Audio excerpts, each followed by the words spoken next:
Okay, going live. Okay, going live. Hallo meine lieben Freunde, hier ist wieder euer Harzner. Es ist Hallo meine lieben Mittwoch. Freunde, hier Ich ist wieder euer hoffe, Harzner. euch Es geht ist es gut. Mittwoch. Und euch geht wir es haben gut. heute einen Und speziellen wir haben Plausch heute für einen euch, speziellen nämlich Plausch den für ersten euch. internationalen Nämlich den Plausch, den wir ersten teilweise auch auf internationalen Englisch Plausch, den wir teilweise auch auf führen Englisch werden. führen werden. Als erstes möchte ich dazu mal meinen Gast begrüßen, der mich immer hier begleitet. Das ist der Thorsten. Den darf ich hier gleich mal mit anzeigen. Da habe ich mich verklickt. Wir probieren hier gerade technisch ein paar Neuerungen aus. Hallo Thorsten, herzlich willkommen. Hallo Harzner, schön hier zu sein. Vielen Dank für die Einladung. Ja, wie schon angekündigt, hatten wir uns ja schon mal über das Erdmagnetfeld unterhalten. Und ich habe heute einen speziellen Gast hier. Hatte ich auch schon in einem Teaser angekündigt. Klaus Nielsen ist heute zu Gast bei uns von der Universität Dänemark, der an einem spannenden Projekt mitgearbeitet hatte, und zwar das Magnetfeld hörbar zu machen. Und daher wechseln wir jetzt mal auf Englisch und ich heiße ganz herzlich willkommen Klaus Nielsen. Hello, welcome to the show. How are you doing tonight? Thank you very much, Harzner. And thank you, Thorsten, for letting me on the show. I'm very well, thank you. Very good. Can you maybe first start by telling us a little bit about what you're doing in Denmark at the university? Sure. Yes. I'm a musician and a sound artist, but I also work at the Technical University of Denmark as a project manager at the Department of Space, and together with my colleagues at the Division for Geomagnetism and Geospace, we've put together a very peculiar sound installation where you can hear the development of Earth's magnetic field for the past 100,000 years. Wow. So that was connected to a project by ESA. That was the Swarm mission that sent out 3 satellites to map the magnetic field of the Earth, bringing back a lot of data, of course. And so you were working on a project to make that audible, to make it an acoustic experience. To make the magnetic field to convert it into an experience for people. And that was a special project as well. So yes. How did the idea come up to try and make the magnetic field audible somehow?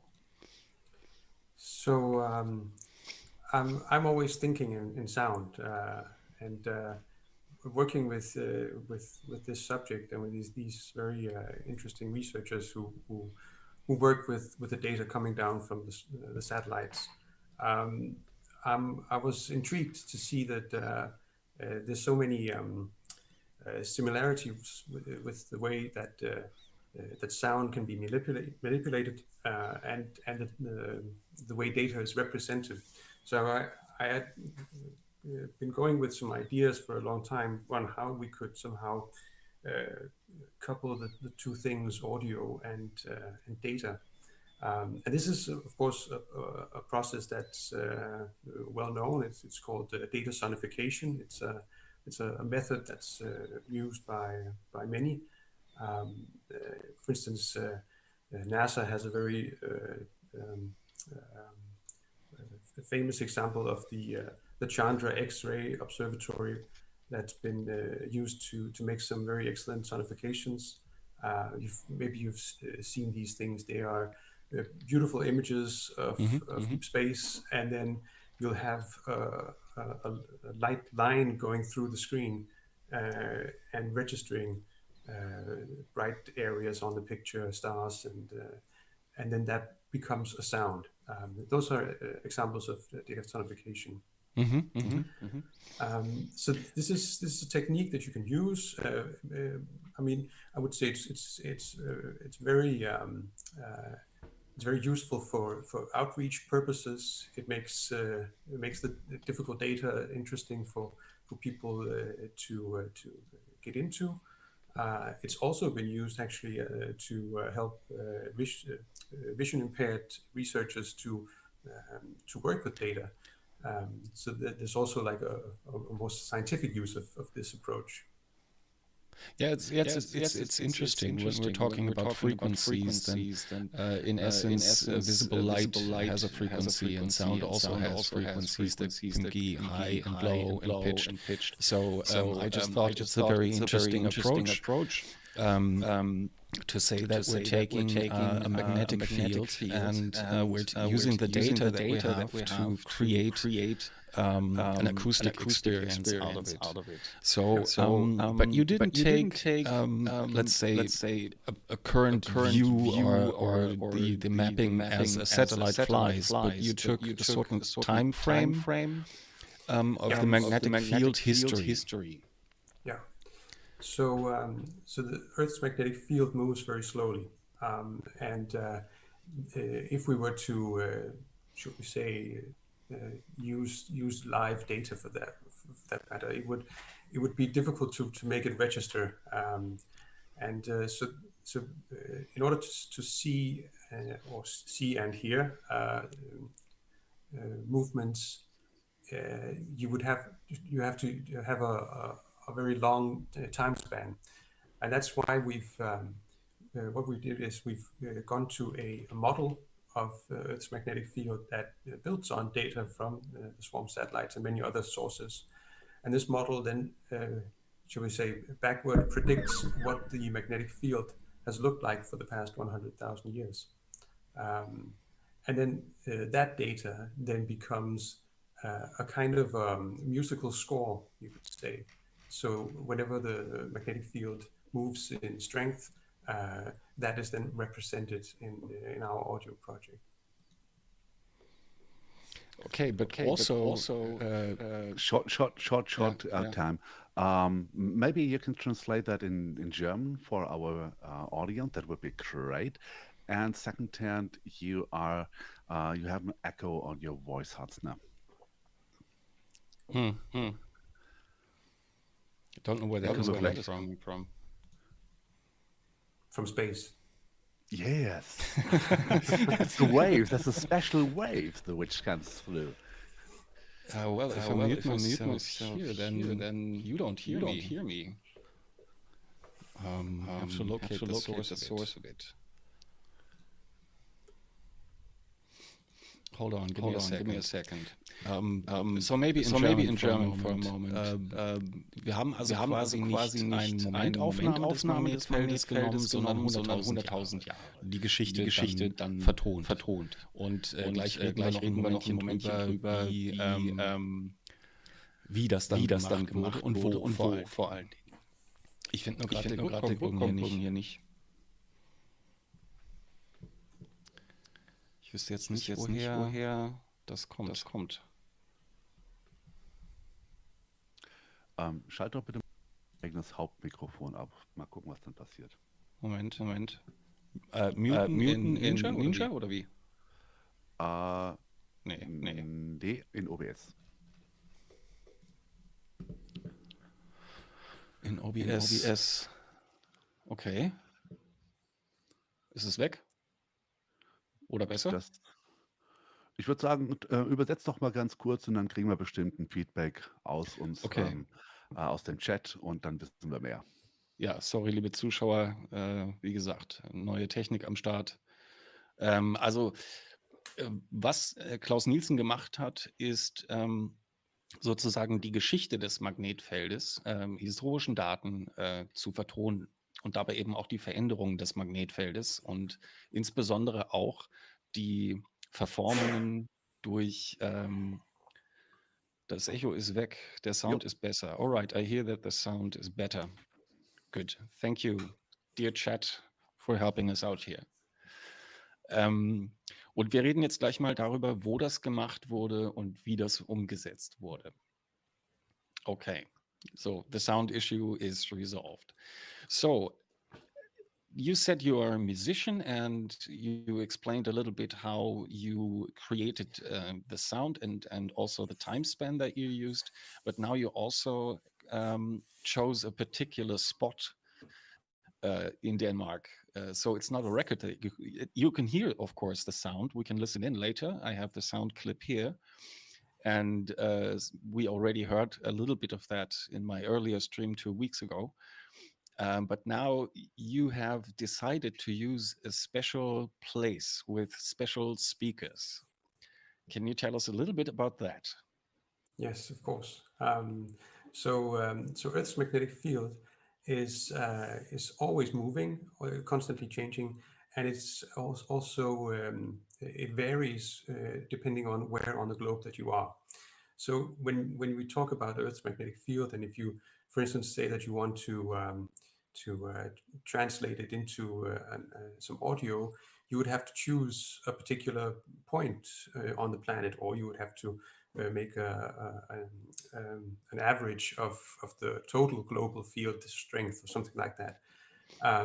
So what happened was we in Copenhagen we have a public square which is rather peculiar. It was recently refurbished, and for some reason they decided to put into the ground 32 speakers and hook them up to a 32-channel audio system. So basically you can control what comes out of each speaker individually. And this is quite a novelty. There are not a lot of places like this in Europe, maybe not in the world, I think. And I was lucky to experience a very beautiful piece of ambient music on this square. And then it occurred to me that the thing is, I think it's 15,000 square meters, I think. Anyway, you walk around on the square, and whenever you move, the sound picture you hear moves. And you're very aware that you are immersed in sound. And this was a perfect opportunity to represent a map of the world. So what we did was simply overlay the map of the speakers onto a map of the world, pick out 32 locations, and then take data from those locations and turn it into an audio representation of the movements in Earth's magnetic field at that particular point. So if you go to that place, then your experience, much as on Earth, would be that you experience a little bit of a different sound depending on where you stand in this. Precisely, yeah. Because at some points, the Earth's magnetic field will be very, very weak in strength, and the audio will be lower. And then you can hear that on the other end of the square, there's something going on because the strength is high at that point on the globe. So it was a perfect combination of an audio system and this idea. And then to sort of to top it off, the speakers are dug into the ground, and so the sound comes up from below, which is almost the same as happens with the magnetic field that is generated deep in Earth's core, inside the Earth, and then shoots up into space. So it's pretty fantastic. But these speakers haven't been installed specifically for your project. No, they have been... no, unfortunately not. No, it's an audio system that has different audio tracks playing. It changes every week, and then it plays 3 times a day. It has been all kinds of different setups. There's been, for instance, classical concerts where each speaker has its own instruments, which is also a very unique and good experience to sort of being able to walk around in the orchestra. But the idea was indeed an artistic project, so it's not like a warning system in case of bad weather or something for people to go inside. It is, the idea behind it was an artistic project. Yes, definitely, yeah. Okay. And I mean, I Let can me. strongly recommend that if anyone is in Copenhagen, they should definitely go and visit this Yeah. square. And there's going to be something, some audio there in the morning, in the around 12 o'clock, and then in the afternoon as well. That's okay. It's good to know that it's still audible, because it said here on the website that this is, by the way, your Instagram page. I will post a link, and let me just recap that for the chat in case something was missing. Also, was hier gerade gesagt wurde, ist, dass wir in Kopenhagen gibt es einen Ort, der für Musikprojekte oder eben künstlerische, akustische Projekte mit Lautsprechern an verschiedenen Stellen ausgestattet wurde. Und jetzt können da teilweise Projekte laufen, also eben Musik, wie klassische Musik für die Fußgänger dort in der Gegend. Und diese, ich glaube, 32 Lautsprecher hat man jetzt dazu benutzt, sozusagen die Erde abzubilden. Da hatten wir auch gerade die erste Frage von Martin schon. Und das werde ich gleich mal weitergeben, die Frage. Und zu bestimmten Uhrzeiten kann man also auf diesem Platz herumlaufen, was wir gerade gesehen haben, und kann sich dann halt eben die verschiedenen Sachen anhören. Ja, jetzt hören wir hier mal so ein bisschen, wo man gerade ist das auch immer wieder eine unterschiedliche Erfahrung, die man macht an diesem Ort. Und man hat also hier quasi einzeln ansteuerbare Lautsprecher gehabt, wo man halt verschiedene Tonspuren dann halt abbildet. So ähnlich eben, als wäre man auch auf der Erde. Die Frage von Martin gebe ich dann auch gleich mal weiter, ob das denn sozusagen ein markierter Teil ist, ob man sehen kann, wo auf der Erde stehe ich denn gerade, beispielsweise. Ne? So, ich hoffe, das fasst das ganz gut zusammen und ich habe nichts vergessen. Dann würde ich mal kurz weitermachen.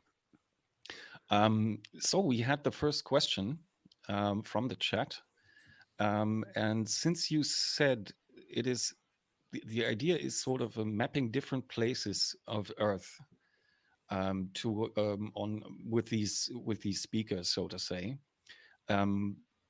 Can you, when you walk around on that place, can you see where you would be on Earth, or what part of the Earth you are listening to? First of all, unfortunately, this particular audio will not be on the square every day. It was played for 1 week during October last year, and we have arranged with the team behind the sound wells, as they're called, that we will have a reprise at some point, maybe next year, and then people will be able to experience it again. But we did make a poster where there was a map pointing out where each speaker was. So in a sense, yes, you could sort of pinpoint where on the globe that you are. Okay, so that then I may have misunderstood something. I thought that it's continuously being played like once every day or something. Yeah, no, unfortunately not. No, they changed their program. It's kind of like a cinema. So we had 1 week where we were the star of the show, and now it's other projects being played. Yeah, of course. I would think that they don't want to play the same sound every day for people who come there frequently. People will get very have tired of it. More of an underground radio station where different projects also should have some room, of course. But it's good to know that you could go back to Copenhagen and listen to it again sometime in the future. I certainly hope so, and we would post this on for instance, Mission Swarm. They have a Twitter account. That would be somewhere to post it, or on my Instagram. I would also post it to get back on it. By the way, you also have a website that you gave me here, and I'm going to put it into the chat, but I'm also going to put it in the video description so that people later on can find your personal projects, but also including this mapping of the magnetic field. What I found also pretty interesting is that you also incorporated not only the magnetic field, but also the impact of a solar storm, of how the magnetic field changes when solar storm, solar wind is hitting it. And we see that in the background here, where these magnetic field lines are bent and particles are crashing into the atmosphere. So you also incorporated that into the sound experience. It's a very central part of speaking about Earth's magnetic field, because of course the combination of solar winds and Earth's magnetic field is what causes the northern lights, and we wanted to somehow depict this also in the project.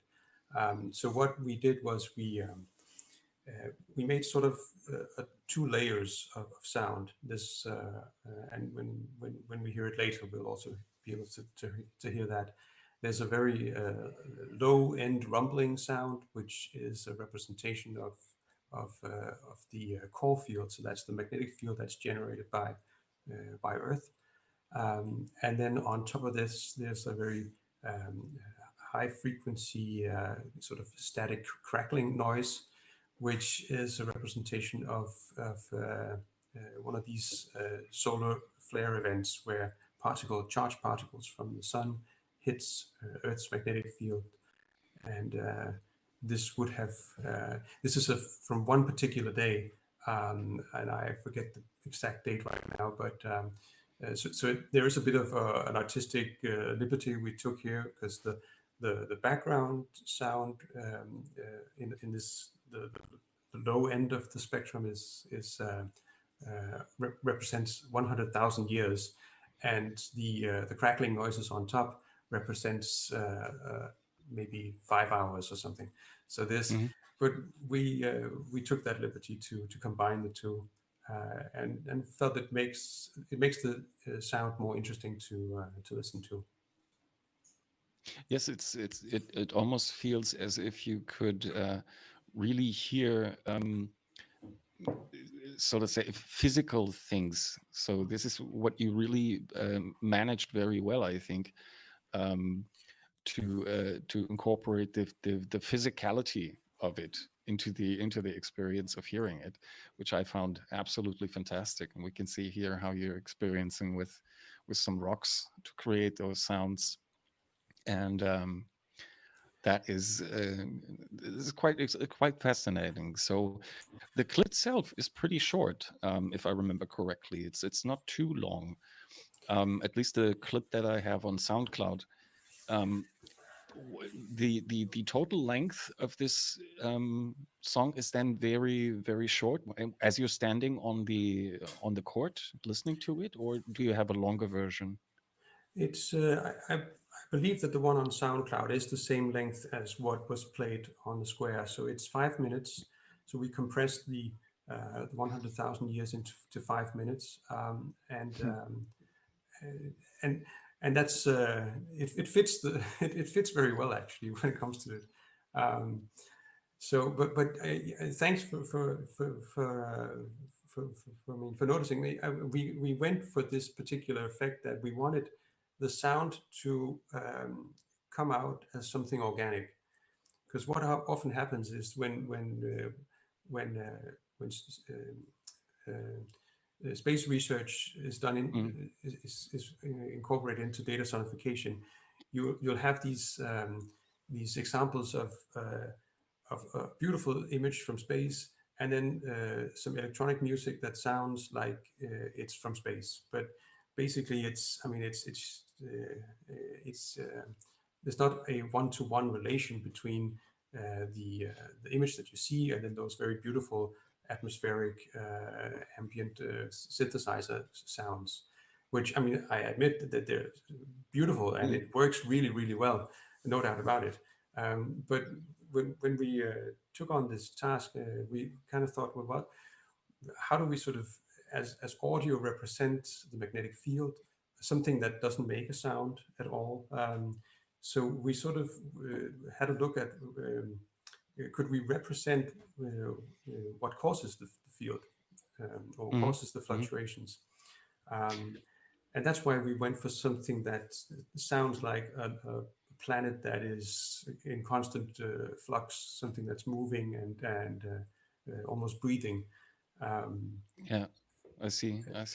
It's in the background now. We're seeing some clips that don't really relate to the Swarm mission and to your project in particular, but just to give people a little bit of an of an image and an idea. The magnetic field is in constant movement.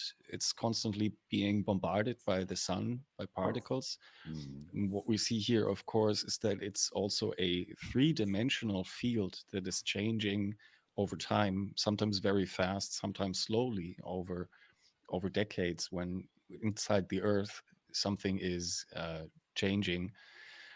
So, of course, I wouldn't even know where to begin creating something like this into sound. Do I map frequencies on the surface of the Earth, or do I pick particular spots and measure the strength of the field, for example? So I think it's a task that is probably more difficult than one would think if you consider the magnetic field to be such a dynamic field. And also what I found interesting is that we take it for granted most of the time. We don't even think of it as a moving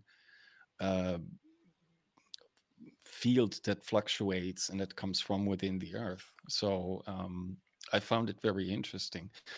What we see here on your Instagram page is that you used rocks, for example, to create those sounds. What other did you have any other thing apart from synthesizers or microphones? Did you do anything funny by playing with rocks or something else?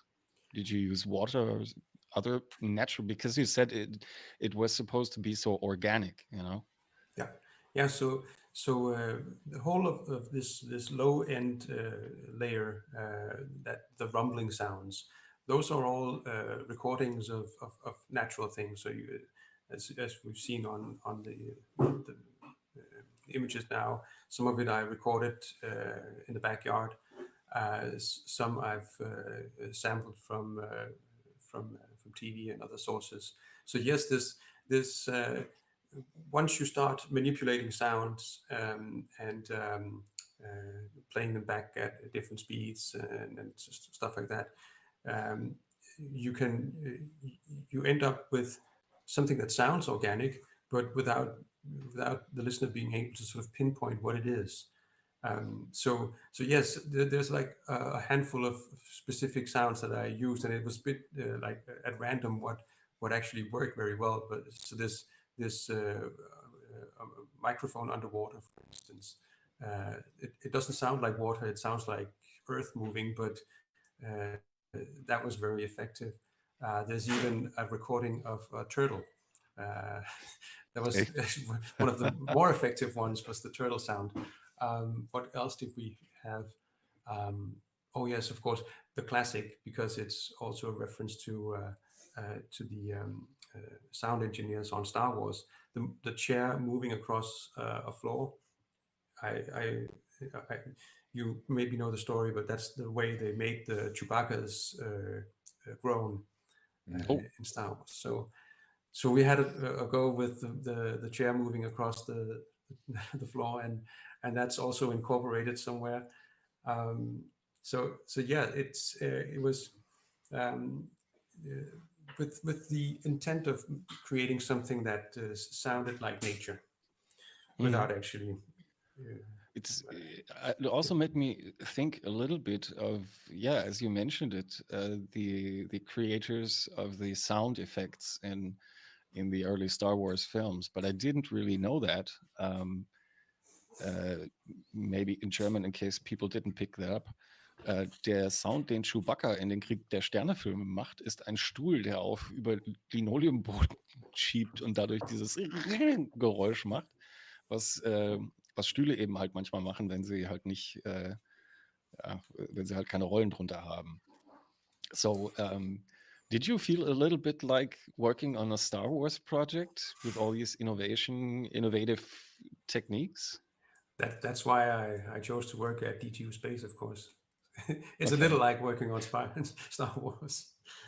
But are there many other projects where you are sort of where you can combine your personal passion as a musician with scientific data? I could imagine that it wouldn't happen that often that somebody says, we have a bunch of data here. Can you find a way to make that into an artistic project that but truly believably represents the data, what the data actually stands for? Well, no. So this project was a first for me, but I mean, hopefully, now we've seen that people are very interested in this, and it has certainly generated a lot more traffic on ESA's web pages, and so I mean, I'm confident and hopeful that we can do some more of this stuff. Definitely, that would be great fun. That would also be interesting, since you mentioned that. How was the reaction of the people in Copenhagen? Were they irritated, or did they think it's funny, or did you want to know more about it? So at the square, like on the premiere of our audio project, I was there in the morning on a Monday. This is mid-October, so it's pretty dark, and it was raining, and people are hurrying to work at that time, 8 o'clock in the morning. And we managed to set up the audio so everything worked. And to be honest, I think people were a little too busy getting to work and getting to the subway to notice what was going on. I've heard then later on that people did actually show up to at these particular times on the day that it was supposed to be played, and were very interested in hearing it. But I didn't have a chance to go and sort of talk with these people. I should have done. That would have been fun to learn how it was received.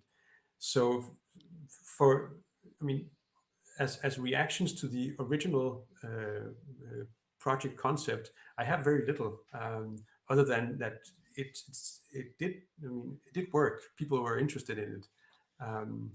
But it would have been fun to see a little bit more of people's reactions.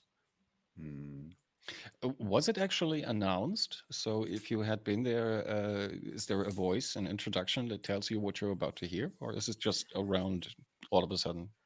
There's a poster in the middle of the square. That's basically it. And of course, we tried to make a big splash about it online. I tried getting the local media to be interested in it, but you know what, I suspect that there's a lot of people with a lot of interesting projects that call the media all the time and say, we have this great thing, come and see it.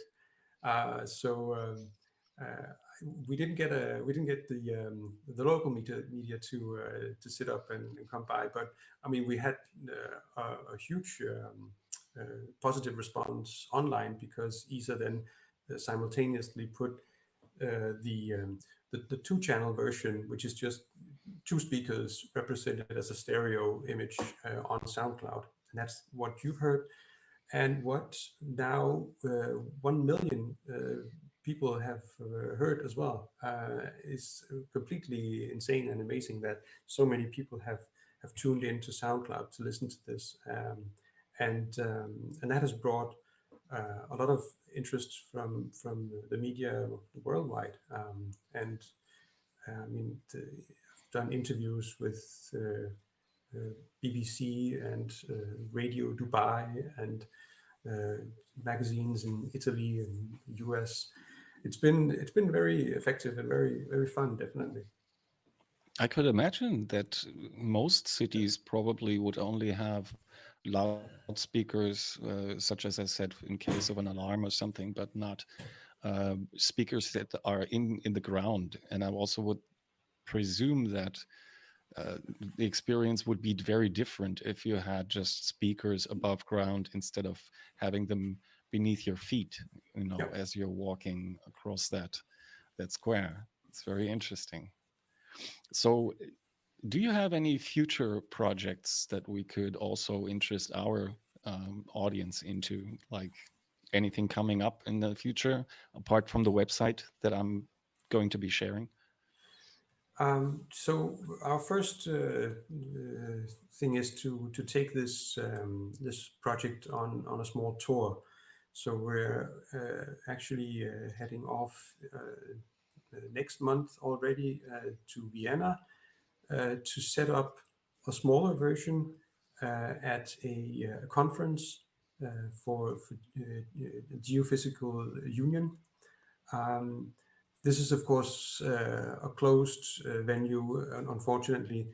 But then the following month, so that's in the end of May, we will also in Vienna be at the UN building on invitation from the UN's Office for Outer Space Affairs.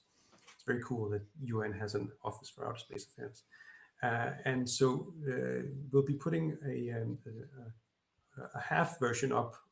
16 speakers that a Finnish speaker company called Genelec has very generously loaned us. So they're sort of our sponsors on this tour, and we'll be setting this up. So it'll be in the lobby of the UN building for a week, and that'll be at the end of May, 31st of May to the 9th of June. And then this is open to the public. So if people are in Vienna at that time, they can come by and they can hear the sound of Earth's magnetic field in something similar to its original conception. So that is a multiple speaker system. Wow. So will there also be sort of an Earth mapping so that when you walk around, you will be knowing, okay, I'm walking towards Africa, or I'm near the North Pole now? Yeah. Hopefully, if I can pull it off, I'll see if I can have a map printed on some of the posters. But it's there's some timing issues. I'm not sure whether I can be able to have everything ready by then. But the concept is the same. Yes. So it'll be 16 speakers. We'll choose 16 different points on the globe, and then we'll put the sound out through the speakers. Sounds interesting. Okay.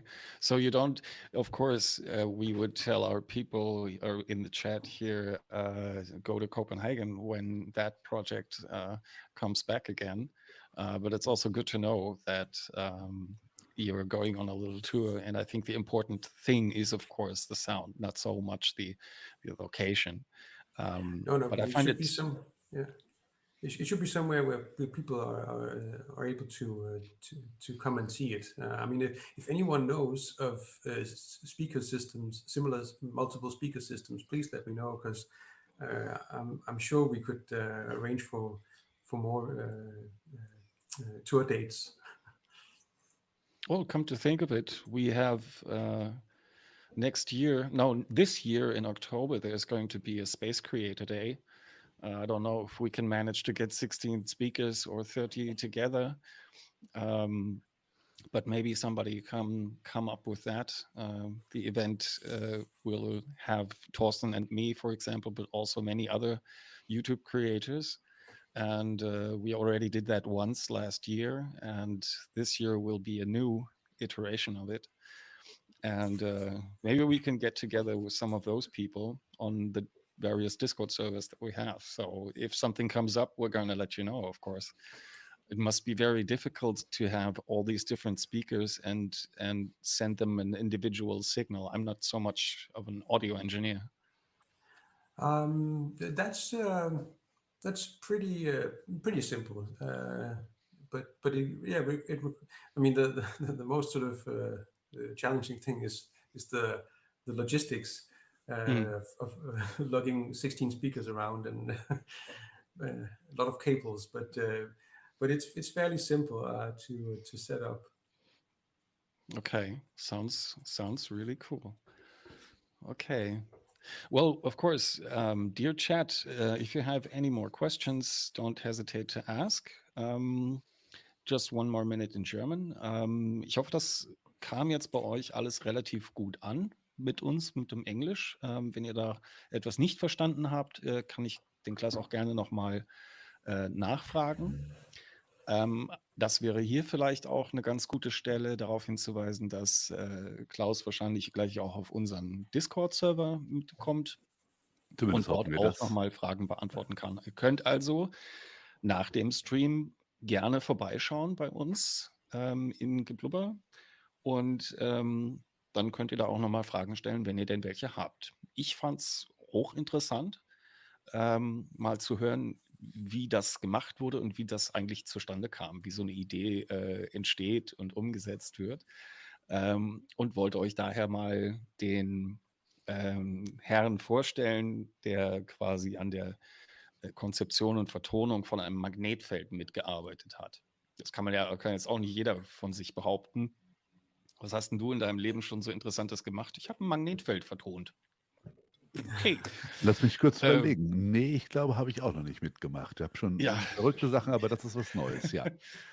Ich auch noch nicht. Nee, und jetzt ist Klaus gerade nicht zu sehen.